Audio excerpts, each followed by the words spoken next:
ख़त्म हो तो फिर मैं थोड़ी सी सुनाता हूँ। तो हमारे जो नाजरीन देख रहे हैं उनमें जिनकी शादियाँ नहीं हुई उनको बड़ी हिम्मत होगी। खतरों का खिलाड़ी एक इंडिया में शो आता है, उसमें ये बड़ी खूबसूरत हमारी कहानी है। हाँ, वो ऑफ कैमरा बताएंगे, थोड़ा सा सेंसर्ड चीजें बता भी सकते हैं, घर की बात है। तो इनसे मुलाकात कैसे और कहाँ किस तरह? He came with somebody else and he got to know I'm there. He took my number. He messaged me. बात पूछनी हो, कोई दीनी बात हो या कोई मशवरा लेना हो तो ये मुझे अनब्लॉक करे, बात पूछे फिर ब्लॉक कर दे। ये पूरा 2017 चलता रहा। इनकी एक वेब सीरीज आई थी जिंदाबाद के नाम से। मैंने इनको भरोसा तो हो कि मैं बंदा सही हूँ। दुपट्टा, हाँ दुपट्टा जो बार बार दुपट्टा, हाँ तो वो बार बार गिर जाता था। मैंने कि आप उसका इतना ज्यादा, मैंने ऐसे लेटा हुआ था ना, ऐसे उठ गया झटके से। लेकिन मुझे ये समझ में नहीं आ रहा ये कौन सी सना। ऐसा मैसेज सुन के तो मुर्दा भी जो है बिल्कुल ऐसा ही। अब मैंने क्या इनसे कहूं मैं कैसे। हजरत उस दिन मैंने पता नहीं अवाबिन भी पढ़ ली, जितनी नवाफिल पढ़नी थी पढ़ ली, सदका भी दे दिया, काफ़ी चीज़ें की मैंने। क्या अल्लाह को लगा, मैंने कि अगर मैंने इनको ये बात कह दी ये मेरे खिलाफ वीडियो बना देंगे कि ये मौलवी सब बड़े बदतमीज़ होते हैं। अल्लाह से मैं मांगता था रोज़ाना 2 नफल पढ़ के। जिस दिन से ये बात आई उस दिन से लेके 2020 2 साल, लेकिन वो 2 सालों के अंदर वैसी नफलें कभी पहले नहीं पढ़ी, पहले कभी नहीं पढ़ी और उस दिल के साथ भी नहीं पढ़ी। अल्लाह माफ करे, अल्लाह के लिए दुनिया भी मांगते अल्लाह दे देता है। तो अल्लाह की मैंने कि आज मैं जाके 200 रियाल सदका करूंगा। मुझे याद है आखिर ये तय हुआ कि मुझे शाम को हमारे यहाँ से सब्जी का टेम्पो जाता है उसमें बैठना है मुझे। फिर उसके बाद हजरत हुआ ये कि आज सब्जी का टेम्पो नहीं, आज यहाँ से मुर्गी का टेम्पो जा रहा है।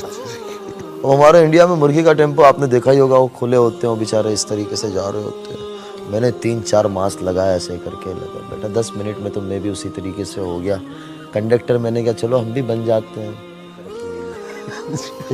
ये शादी के बाद के ये बहुत हंसे मुझे कि यार मैंने कहा इतनी बड़ी कुर्बानी दी है मैंने। ख़त्म हो तो फिर मैं थोड़ी सी सुनाता हूँ। तो हमारे जो नाजरीन देख रहे हैं उनमें जिनकी शादियाँ नहीं हुई उनको बड़ी हिम्मत होगी लड़कों को। तो मैं ये कहा करता हूँ कि मुझे अल्लाह ताला ने सना दे दी ना, तो अगर कोई किसी भी लड़की का इरादा रखे ना, अल्लाह से मांगता रहे, कोशिश करता रहे तो पूरा हो जाता है, निकाह हो ही जाता है आखिर। तो एक इनको कॉन्ट्रैक्ट आया कि भाई ये बातें तो 20-30 साल पहले हमारे सामने आनी चाहिए। जी जी जी। तो एक कोई कॉन्ट्रैक्ट आया कि भाई ये सूट है, खतरों का खिलाड़ी एक इंडिया में शो आता है, उसमें ये रह चुकी थी। तो वो आमतन साउथ अफ्रीका में शूट होता है वो सारा। तो लॉकडाउन था और लॉकडाउन खुला था, दुनिया भर के अंदर थोड़ा थोड़ा खुलना शुरू हुआ था। तो उस साल वो लोग शूट कर रहे थे इंडिया ही में। तो उन दिनों में इनको कहा कि भाई इस तरीके से हैं, ये हैं, फला है फला है। मैंने कहा कर लो आप। नहीं मैं नहीं करूँगी।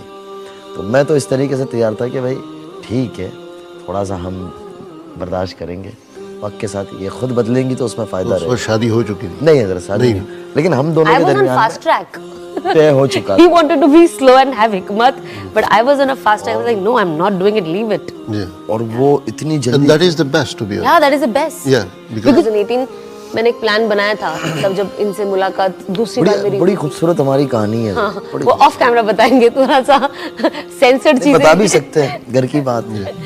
So तब आहिस्ता आहिस्ता आएंगे। आज आप लोगों का हमने पोस्टमार्टम करना।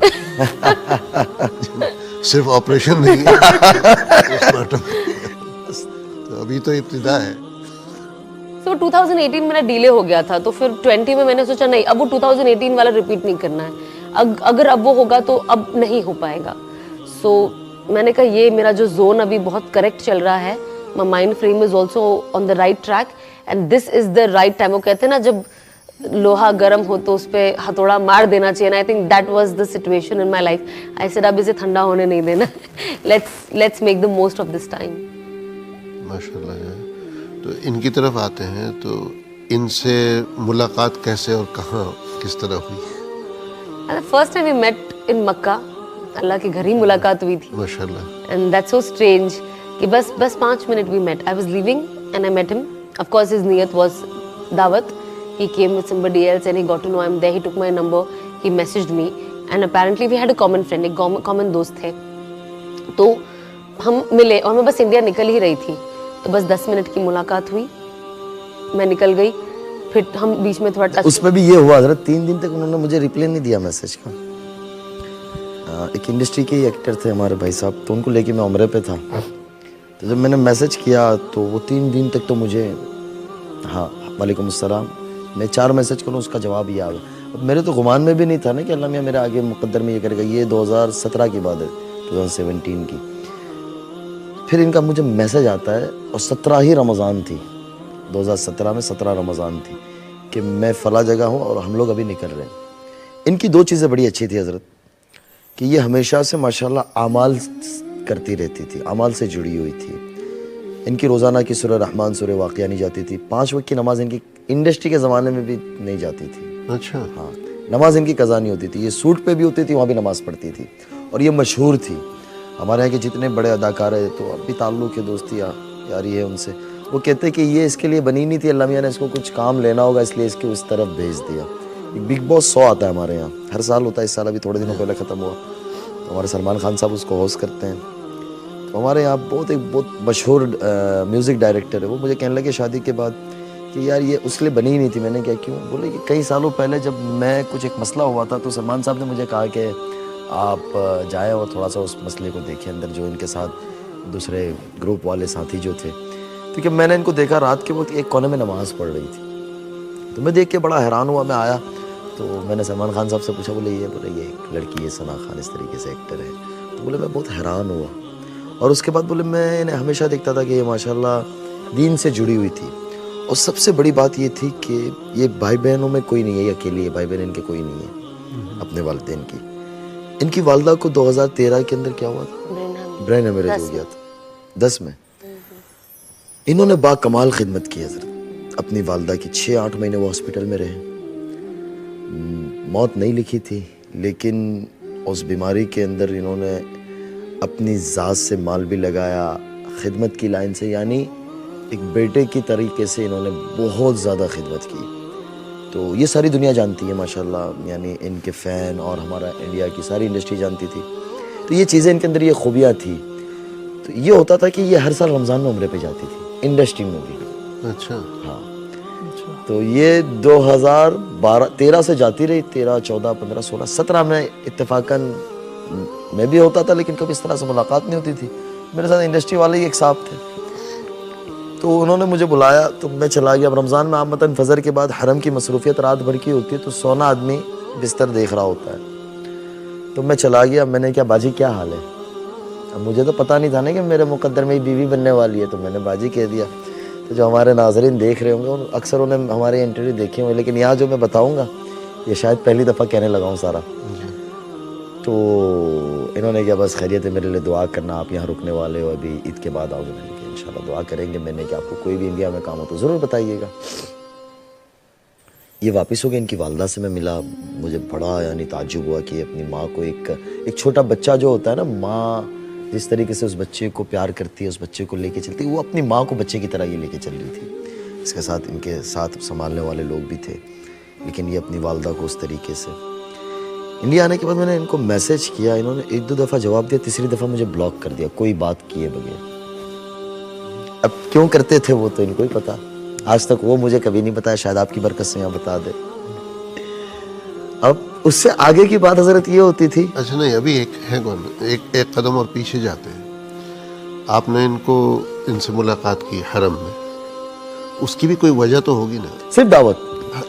ये नहीं, लेकिन आपको कैसे पता कि ये वहाँ मौजूद हैं? या इनको आप इंस्टाग्राम पे इन्होंने अपने सोशल मीडिया पे डाला था। तो मेरे साथ जो साहब थे उम्रे पे, वो भी इंडस्ट्री से ताल्लुक़ रखते थे, तो उनका इनकी दुआ सलाम थी, दोस्ती यारी थी।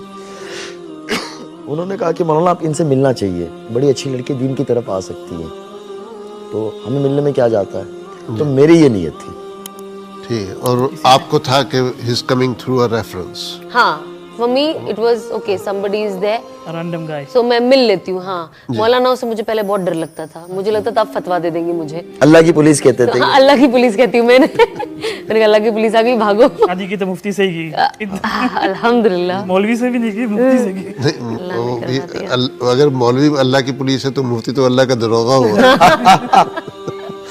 तब इतना डिफरेंस नहीं पता था अनफॉर्चुनेटली। जी। सब दाढ़ी टोपी वाले मुझे मौलवी लगते थे, नॉर्मल इंसान भी मुझे वो भी मौलवी लगता था। बट फिर ये ब्लॉक करती थी हजरत। इन्हें कोई काम हो ना, कोई बात पूछनी हो, कोई दीनी बात हो या कोई मशवरा लेना हो तो ये मुझे अनब्लॉक करे, बात पूछे, फिर ब्लॉक कर देवे। ये पूरा 2017 चलता रहा। ये भी बता दे कि क्यों आज ये क्या था प्रॉब्लम वजह? हो ही रहा है। नहीं बस ऐसे ही, आई वाज स्कैर्ड कि अब ये कुछ बोल देंगे, अब ये कुछ बोल देंगे, तो अपनी मुद्दे का जवाब ले लो फिर बंद कर दो।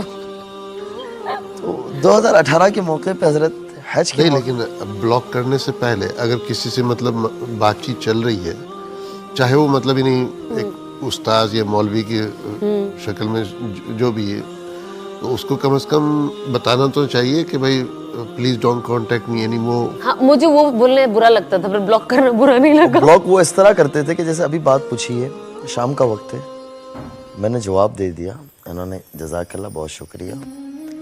उसके बाद जब अगली दफ़ा मैं इनका नंबर खोलूँ तो मैं ब्लॉक हूँ। अब वो किस टाइम पे मैं ब्लॉक होता था वो मुझे नहीं पता था, कि फौरी हो जाता था या रात में होता था या सुबह होता था, वो नहीं पता होता था मुझे।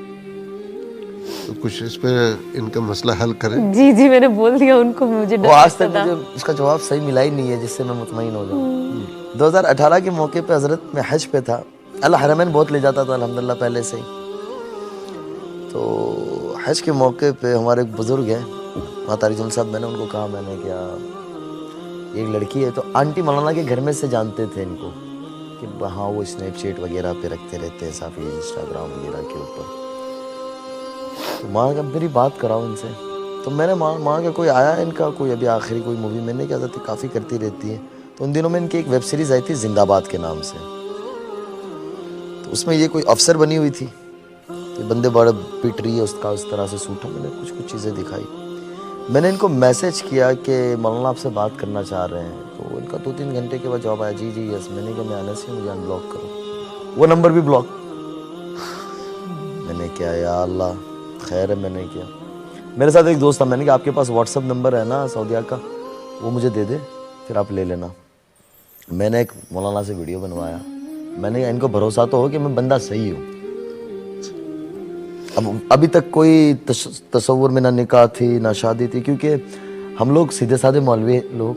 तो यहाँ बताता हुआ था मैं वो, तो मैंने वो वीडियो बनवाई, भेजा इनको, तो इनको लगा कि हाँ बंदा सही है। इन्होंने कहा कि जी बात कराएं, बात करें। इनको बंदा सही है नहीं लगा होगा, बंदा हाँ बात सही कर रहा है, बात सही कर रहा है, ये बात भी आपकी सही और बंदा सही होने में दोनों में जी फर्क है। जी। तो बात जब कराई तो मौलाना कहा कि बेटी क्या हाल है, मैं आपसे मिलना चाहता हूँ। मैंने कहा कि मौलाना मैं तो इंडिया में होती हूँ। तो बोले बेटा दुबई आना हो तो बताइएगा। बोले मैं नेक्स्ट मंथ आ रही हूँ एक इवेंट के सिलसिले में, क्रिकेट इवेंट है। तो मेरी वालदा भी बोले साथ होगी। ये इन्होंने हज़रत मौलाना को ये कहा, तो बोले बहुत अच्छी बात है। उन दिनों में 2018 का हज अगस्त के आखिरी दिनों में था, सितंबर आया, सितंबर की 25 तारीख तय हुई थी। 20 को मौलाना की तरफ से पैगाम आता है कि भाई मैं घर वालों के साथ आ रहा हूँ। मैंने इनको मालूम किया, तो उसके बाद मैं ब्लॉक नहीं हुआ, शुक्र है, उस बात कराने के बाद। तो हैवी वेट हो गए ना। ये रेफरेंस ज्यादा बड़ा था। तो उसके बाद ये हुआ कि मैंने इनको क्या बोले, मैं तो आ गई हूँ, दुबई में ही हूँ और मेरा कल इवेंट हो जाएगा, उसके बाद 2-3 दिन में फ्री हूँ। तो किस वक्त मिलना है? मैंने क्या 25 तारीख को ज़ोहर की नमाज के बाद। मानो मुझे कहा कि आप भी आ जाएं, मैं भी चला गया। तो ये अपनी वालदा के साथ, इनकी दोस्त के साथ मिलने आई। मौलाना अपने घर वालों के साथ थे, तो मौलाना इसको मिले, बड़ी हंसी मजाक 2-2.5 घंटे हो गया था, हंसी मजाक सारी चीज़ें होती रही। हम लोग साथ ही बाहर बैठे रहे दूसरे कमरे में, और मौलाना ने इसको कुछ हदिया वगैरह दिया। ये रुखसत हो गई। ये अपने उसी लिबास में आई थी जो इंडस्ट्री का लिबास यानी था, लेकिन सर पे वो हल्का सा दुपट्टा, जो दुपट्टा बार बार गिर जाता है, दुपट्टा, हाँ दुपट्टा जो बार बार, दुपट्टा, हाँ तो वो बार बार गिर जाता था। मैंने क्या आप उसका इतना ज़्यादा मैंने क्या ख्याल ना करें, कोई बात नहीं, गिर जाने दो, कोई बात नहीं। मैंने इनको रिलैक्स रहो, मैंने कहा मौलाना भी हमारी तरह ही है। मैंने क्या, मौलाना ने कोई दीन की बात नहीं की इनसे, सिर्फ हंसी मजाक। ये मुझे जानने लगे, मुझे कहते यार बहुत अच्छे मौलाना है ये। मैंने क्या क्यों? बोले यार इनको तो इंडस्ट्री का भी बारे में काफ़ी कुछ पता है। मैंने क्या ऐसा ही है। हज़रत अक्टूबर आ गया, मैं भी इंडिया आ गया। नवंबर में मैं शेरोज़े जमात में था, तो मैं ऐसे सोया हुआ था। हमारे अंकलेश्वर के पास एक इलाका है उमरवाड़ा, एक गांव है छोटा सा, अंकलेश्वर और ये पानोली के दरमियान। तो एक पुरानी सी मस्जिद थी, उसमें मैं लेटा हुआ था। मौलवी साहब का मैसेज आता है, बिस्मिल्लाहिर्रहमानिर्रहीम, अस्सलाम वालेकुम। मौलाना का मेरे ऊपर, बेटा मेरा दिल बड़े सरे सदर है, अगर तुम्हारा सना के साथ निकाह हो जाए तो बड़ी अच्छी बात होगी। एक लड़की जहन्नम के रास्ते से जन्नत के रास्ते पे आ जाएंगे, अल्लाह उसके रसूल बड़े खुश होंगे। मैंने हजरत मैं ऐसे लेटा हुआ था ना, मैं ऐसे उठ गया झटके से, लेकिन मुझे ये समझ में नहीं आ रहा ये कौन सी सना। ऐसा मैसेज सुन के तो मुर्दा भी जो है बिल्कुल ऐसा ही। तो मुझे समझ में ही नहीं आवे कि ये कौन सी सना। मैंने मौलाना को लिखा, हजरत मौलाना ने मुझे कहा, फ़ोन किया, बोले वही सना खान। मौलाना ने फ़ोन कट करके रख दिया। मैंने कहा या अल्लाह, मैं अब कैसे बात करूं, मैं तो इसको बाजी कहता हूँ। तसव्वुर में भी नहीं था ना, क्योंकि हजरत मैं एक बात बताता हुआ चलो जो पहले कहने लगा था, मैंने कहा ये सुनाऊंगा निकाह के पैगाम के बाद तो अच्छा लगेगा। हमारे उस्ताद होते थे, वो कहते थे, मदरसे के तलबा होते हैं ना, कभी कोई जगह गलती कर दी, कुछ हो गया, कोई शिकायत आ गई, तो वो कहते कि भाई ऐसा क्यों काम करते हो। हम लोग रखते दाढ़ी, हमारी शक्लों के ठिकाने नहीं होते, पायजामे हमारे ऊँचे पहनते हैं, हम लोग कुर्ता पहनते हैं और खाते हैं बैंगन, कड़ी खिचड़ी, ये सारा खाना खाते हैं हम। तो बोले हमें तो लड़का भी ना देखे तो लड़कियों के पीछे क्या पड़ना। बोले जब मुकद्दर में अल्लाह देगा तो कर लेना निकाह, वरना घर में खामोश बैठे रहना। तो मुझे मेरे उस्ताद की बात याद आ गई। मैंने कहा यार, मैं एक छोटे इलाके के रहने वाला, बड़ा अंकलेश्वर एक छोटा सा शहर है, यहाँ से शुरू होकर वहाँ ख़त्म हो जाता है। मैंने कहा या अल्लाह, मैं कैसे बात करूँ और क्या करूँ, मुझे कुछ नहीं समझ आ रहा है हज़रत। दोपहर का वक्त था, असर गुजर गई और मैंने कहा मैं किससे मशवरा लूँ ये बात का।